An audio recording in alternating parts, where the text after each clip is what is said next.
13h, 14h. Europe 1, 13h. 13h32 sur Europe 1, Europe 1, 13h. La suite avec Céline Diron et aujourd'hui Céline Paul-Melun et Gabriel Cluzel.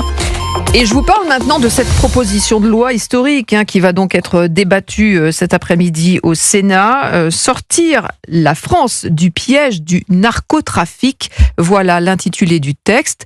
La France qui semble désormais en voie de mexicanisation. C'est ce qu'expliquait ce matin sur Europe 1 Étienne Blanc, le sénateur LR et rapporteur de la commission d'enquête sénatoriale sur le narcotrafic. Les magistrats mexicains qui sont venus en France, je dis attention. Oui. En France, vous avez un certain nombre de signes qui laissent entendre que vous êtes en train de basculer. Aujourd'hui, c'est une puissance qui s'impose à l'État. Ils contraignent les juges, ils contraignent les policiers, ils contraignent les politiques.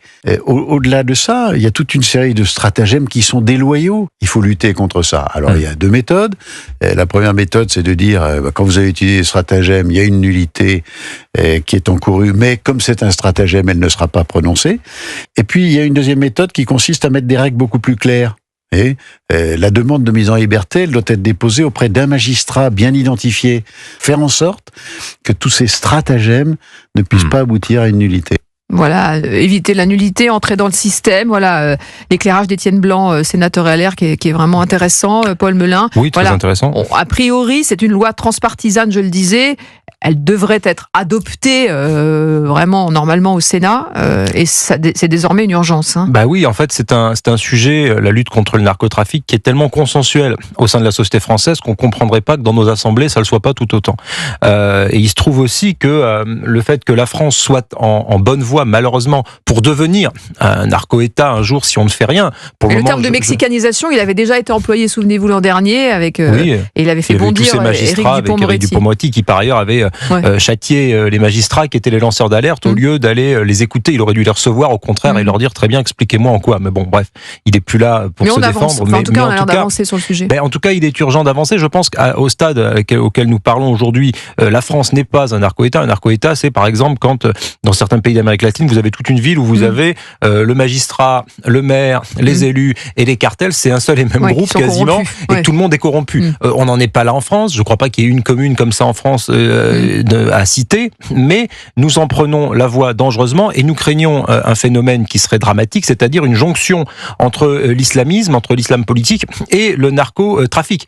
Et l'un entraînant l'autre, l'un sur le volet identitaire, spirituel, politique, et l'autre sur le versant monétaire, financier, capitalistique et criminel, cette jonction-là serait absolument dramatique pour un certain nombre de quartiers. Donc il est temps d'agir très vite, très fermement. Cette proposition de loi, elle va dans le bon sens et je pense qu'il faut, si vous voulez, on a peut-être même mis trop de temps avant de prendre le taureau par les cornes et d'agir sur ce volet-là. C'est quelque chose qui aurait dû être déjà enclenché il y a 15 ans. En fait. C'est la puissance du don de feu de Gérald Darmanin associé à Bruno Retailleau. Oui, tout à fait. Gabriel Cluzel. Je crois que Paul a raison sur ce point, c'est que, et d'ailleurs Bruno Retailleau, quand tu lui poses la question, l'explique très bien, c'est-à-dire que le narcotrafic peut s'hybrider, et d'ailleurs s'hybride déjà avec l'islamisme, mais aussi avec la petite délinquance. En réalité, tous nos maux sont liés, et aussi, pour revenir au sujet suivant, n'est pas sans lien avec l'immigration. Il explique que la drogue vient de l'Amérique latine, et les trafiquants eux-mêmes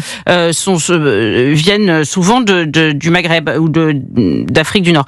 Donc tous ces sujets sont intimement liés, et c'est pour ça que plus d'une mexicanisation, je parlerais d'une libanisation. Parce qu'on a vu que le Hezbollah, par exemple, on en a parlé récemment, trouvait moyen de se financer via la drogue. C'était l'argent des narcotrafics. Et donc c'est la hybridation, le cocktail entre islamisme et donc drogue. Donc tout cela nous guette. Alors vous savez quand même, les magistrats, ils avaient parlé, les fameux magistrats marseillais, ils avaient parlé de narcoville, il me semble, s'agissant de Marseille. Donc il y a quand même des narco-quartiers. On est en train de perdre la guerre contre le narcotrafic, ce qu'avait dit le procureur Bessol, qui s'était fait tacler gentiment par... on imagine, comment dire le contraire, que cette loi va dans le bon sens. Bon, moi je sais pas, je dis ça, mais c'est à peine une boutade. LFI va la voter, parce qu'ils ont eu quand même des propositions baroques, s'agissant, vous vous souvenez, c'était Delocu, je crois, qui avait proposé de donner un petit boulot aux dealers, de les faire... c'est un moyen de les insérer dans la société, de légaliser, etc. Sébastien Delocu est contre les frontières, je vous rappelle les grillages pour les petits oiseaux. Oui, tout ça, voilà, donc on ne peut pas sortir toutes les perles de la France insoumise, mais néanmoins, quand vous dites que c'est transverse, on peut se poser la question.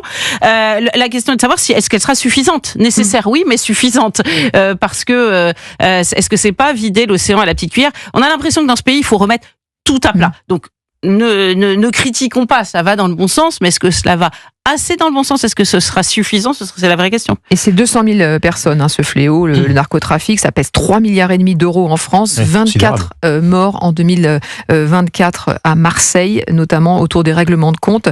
On va écouter François Molins, ex-procureur général, donc procureur général honoraire auprès de la Cour de cassation. Il était sur RTL ce matin. Le narcotrafic est en train de prendre une telle place et a de tels moyens qu'en réalité, effectivement, ça peut mettre en cause les fondements même de notre société. La bataille à mener contre la drogue est-elle du même niveau que celle qu'on doit continuer à mener contre le terrorisme? En termes d'importance, oui. C'est un péril en termes de gravité qui est peut-être même plus important. Aujourd'hui, le narcotrafic, il y en a partout. On en trouve aussi bien à Marseille que dans le Cantal. C'est quelque chose qu'on a beaucoup de mal à endiguer, qui se conjugue avec l'explosion de la consommation de drogue, qui se conjugue aussi avec l'explosion des règlements de compte. Donc il n'y a pas, je pense, aujourd'hui un département qui ne soit pas touché, qui ne soit pas épargné.